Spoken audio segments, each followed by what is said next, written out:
The United States deployed a second aircraft carrier strike group to waters near Iran in late February 2026, accompanied by advanced fighter aircraft including F-22 Raptors.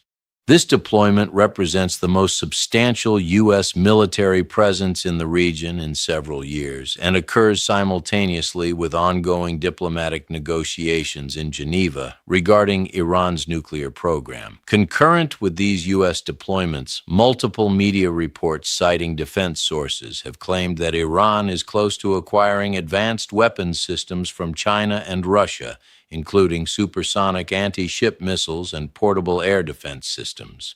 These reported acquisitions, if confirmed, could alter regional military calculations regarding the effectiveness and risks of power projection operations. This analysis examines 6 interconnected elements. First, the documented U.S. military deployments and their strategic purpose. Second, the reported Iranian acquisition of Chinese CM-302 supersonic anti-ship missiles. Third, the reported Iran-Russia agreement for Verba portable air defense systems. Fourth, the analytical implications for regional military balance if these weapons transfers occur. Fifth, the political and financial costs of sustained military presence and potential conflict. Sixth, the strategic stalemate characterized by mutual deterrence, competing claims, and reluctance to escalate despite ongoing tensions. U.S. Department of Defense announced on February 20, 2026, the deployment of the USS Abraham Lincoln Carrier Strike Group to U.S. Central Command Area of Responsibility. This followed the existing presence of the USS Dwight D. Eisenhower Strike Group, creating a 2-carrier presence in the region.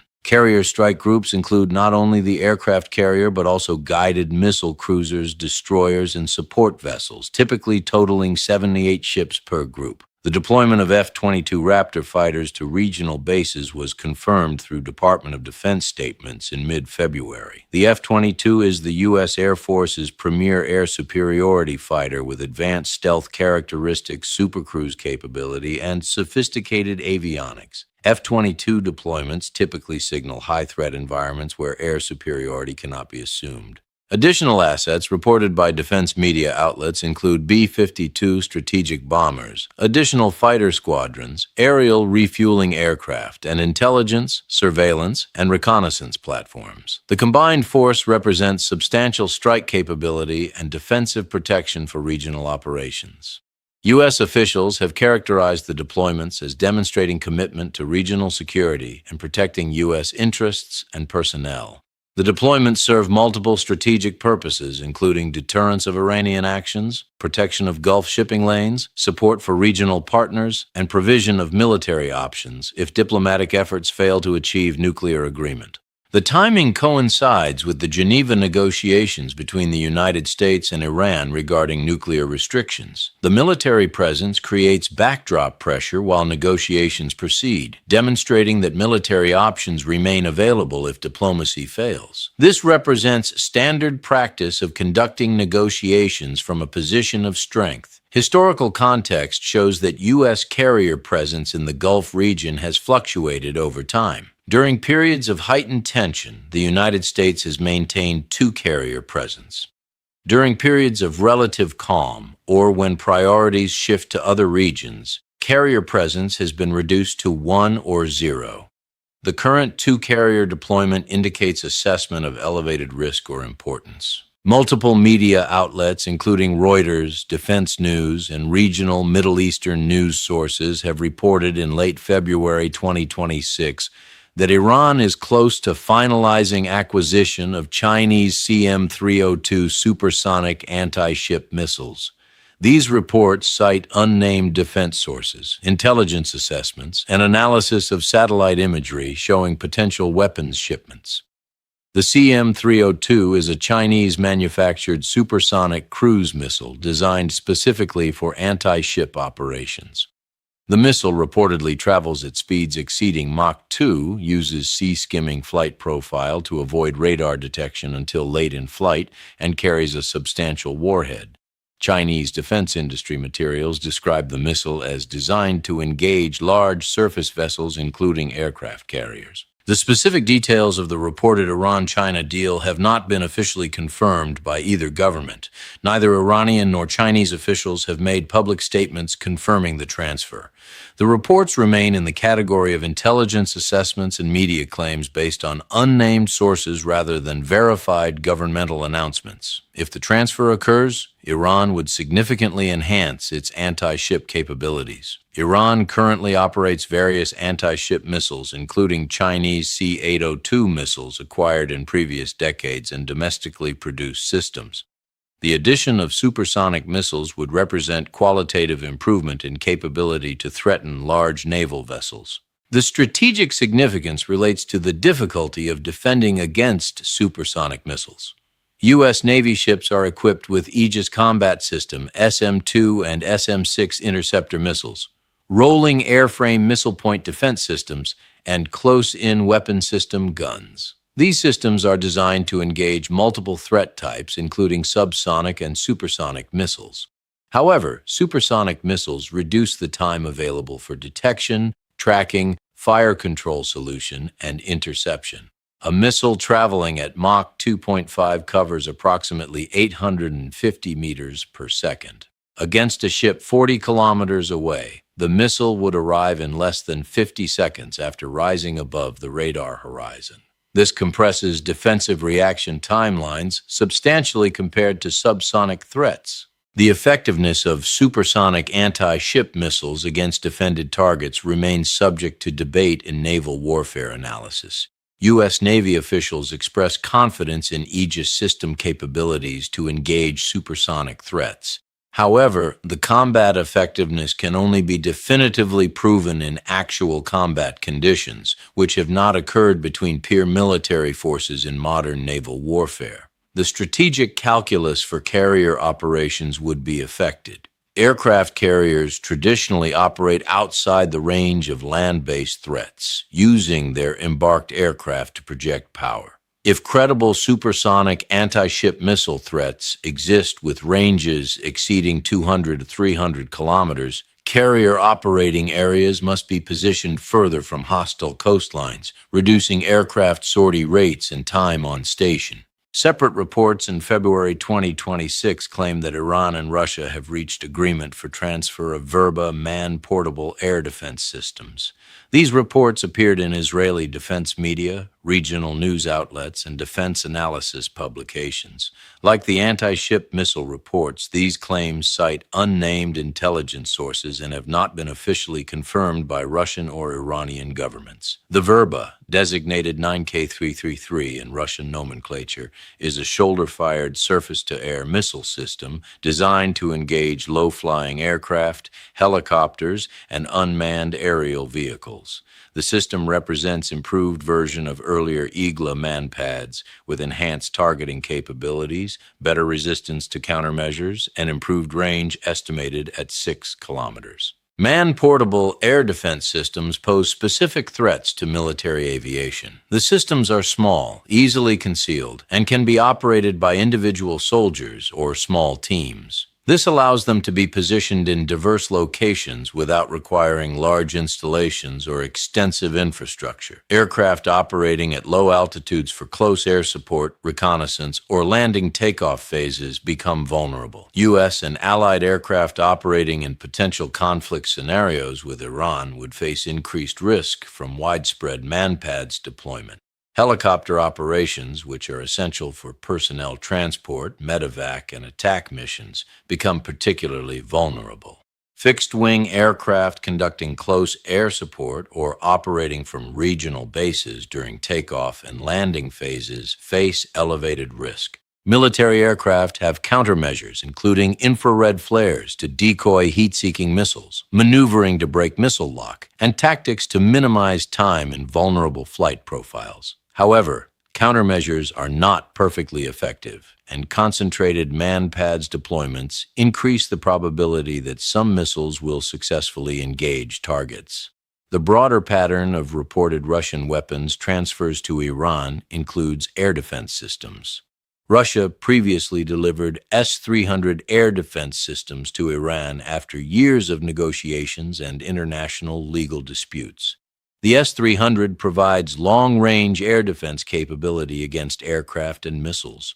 If Verba transfers occur, this would complement the longer-range systems with short-range point defense. Neither the CM-302 nor Verba transfers have been definitively confirmed through official government statements or independent verification. Intelligence assessments and media reports represent the current evidence. Both China and Russia have arms export industries and have sold weapons to various countries. Both have strategic interests in relationships with Iran. However, specific deals often involve complex negotiations, financing arrangements, and political considerations that may delay or prevent finalization. If both reported weapons acquisitions materialize, the implications for regional military operations would be significant. The combination of enhanced anti-ship missiles and improved air defense creates what military planners term anti-access area denial capabilities. These capabilities are designed to prevent or complicate adversary military operations in specific geographic areas. For U.S. naval operations, the presence of credible supersonic anti-ship missile threats would require carriers to operate at greater distances from Iranian coastline. Aircraft carriers are high-value assets representing substantial financial investment and carrying approximately 5,000 personnel. The loss or severe damage to a carrier would constitute major military setback and significant political crisis. Operating at extended distances reduces the effectiveness of carrier air operations. Combat aircraft have limited range, and longer distances to target areas reduce time over target, number of sorties possible per day, and weapons payload that can be carried. The operational effectiveness of carrier-based air power decreases with distance from targets. For air operations, widespread deployment of capable man-pads forces changes in tactics and operational planning. Aircraft may need to operate at higher altitudes, reducing effectiveness of certain mission types. Close air support becomes more difficult and risky. Helicopter operations may be restricted to areas where man-pads' threat can be suppressed through prior operations. The defensive counter to anti-access capabilities involves multiple approaches. Suppression of enemy air defenses operations target missile systems and radars before main operations. Long-range strike assets, including cruise missiles and bombers, can engage targets while remaining outside defensive threat ranges. Submarine-launched weapons provide another avenue for strike operations without surface ship vulnerability. The military balance is dynamic rather than static. Capabilities create counter-capabilities. If Iran acquires advanced missiles, the United States adjusts tactics, deploys additional countermeasures, and develops new operational approaches. The question is not whether U.S. military could conduct operations despite enhanced Iranian defenses, but rather what costs, risks, and timelines would be involved. The political dimension of military balance is crucial. The loss of a major U.S. naval vessel or aircraft with personnel casualties would create immediate political crisis. Congressional investigations, media scrutiny, and public reaction would be substantial. The political costs could exceed the direct military impact. For the administration conducting operations that result in such losses, the political consequences include damaged credibility, opposition criticism, and potential electoral implications. This creates political constraint on military decision-making. Operations that are militarily feasible may be politically unacceptable if risks of high-profile losses are significant. The financial costs of sustained military deployment are substantial. Operating a carrier strike group costs approximately $7 million per day when deployed, including personnel, fuel, maintenance, and support costs. Two carrier groups represent roughly $12 to $14 million daily. Extended deployments over months accumulate costs in hundreds of millions to billions of dollars. These costs must be weighed against other defense priorities and budget constraints. Forces deployed to one region are unavailable for other potential contingencies. The opportunity cost includes reduced presence or capability in other strategic areas, including East Asia, Europe, or other regions. The maintenance cost extends beyond deployment period. Ships and aircraft require scheduled maintenance after deployment periods. Extended or intensive operations accelerate wear on equipment, requiring more extensive maintenance and earlier replacement of components. The long-term costs of sustained high operational tempo include reduced equipment life and increased maintenance budgets. Military spending must be justified in political terms. The public and Congress evaluate whether costs are proportionate to interests at stake. Sustained, expensive deployments without clear achievement of objectives can generate political pressure for policy changes or withdrawal. The strategic situation as of late February 2026 is characterized by mutual deterrence and reluctance to escalate despite ongoing tensions. The United States has deployed substantial military capability, demonstrating willingness and ability to conduct operations if required. Iran has pursued diplomatic negotiations while reportedly enhancing defensive capabilities to raise costs of potential U.S. military action. Claims and counterclaims circulate regarding missile capabilities and intentions. Some U.S. officials and media reports have claimed Iran is developing missiles capable of reaching U.S. territory. Iranian officials deny nuclear weapons development and characterize missile programs as defensive. The information environment includes genuine intelligence assessments, political messaging, and information warfare. Neither side appears to actively seek military conflict. The United States prefers negotiated resolution to nuclear concerns, as evidenced by continued diplomatic engagement. Iran prefers to maintain sovereignty and program development while avoiding military confrontation with superior U.S. conventional forces. However, neither side wants to appear weak or be seen as backing down under pressure. For U.S. leadership, demonstrating resolve is important for credibility with regional partners and allies. Retreat from stated positions on Iran nuclear weapons would be characterized as weakness by domestic political opposition. For Iranian leadership, resistance to external pressure is central to political legitimacy and revolutionary ideology. Agreement to restrictions that appear imposed by foreign powers creates internal political risk. The leadership must balance practical security and economic interests against ideological positioning and domestic political factors. This creates a stalemate where both sides maintain positions and capabilities while seeking resolution that allows each to claim success or at least avoid appearance of capitulation. Diplomatic negotiations continue with extended deadlines. Military forces remain deployed. Weapons acquisitions proceed or are reported to proceed. The risk in such stalemates is miscalculation or unintended escalation. Military deployments create opportunities for incidents. An accidental collision, misidentified target, or unauthorized action by field commanders could trigger exchanges neither leadership intended. Both sides have incentives to avoid conflict, but the proximity of forces and the political pressure to respond to provocations creates escalation risk. To summarize the core analytical findings, the United States deployed 2 carrier strike groups and advanced fighters to waters near Iran in February 2026, representing substantial military presence.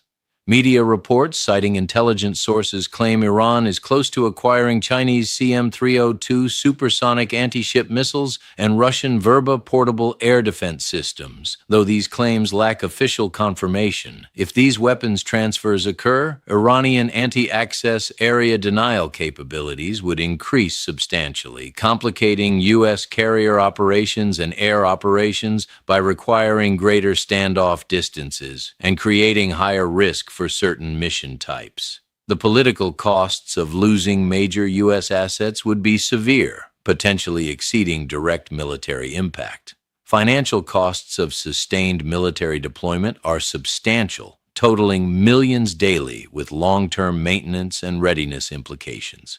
The strategic situation represents mutual deterrence, where neither side seeks conflict but neither wants to appear weak, creating stalemate with ongoing diplomatic efforts, military deployments, and continued acquisition of capabilities.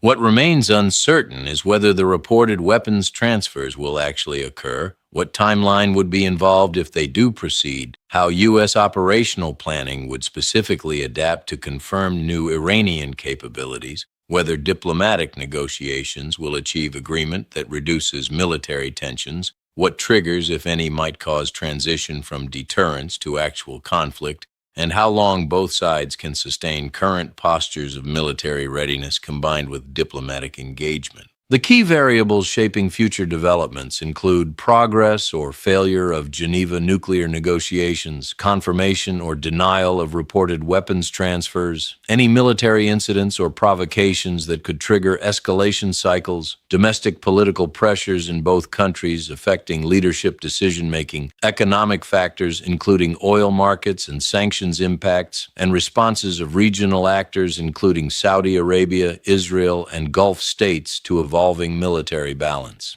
Analysis continues monitoring Department of Defense statements on deployments, intelligence reporting on weapons transfers, diplomatic communications from Geneva talks, military incidents or near incidents in Gulf waters or airspace, and political statements from both governments regarding positions in red lines.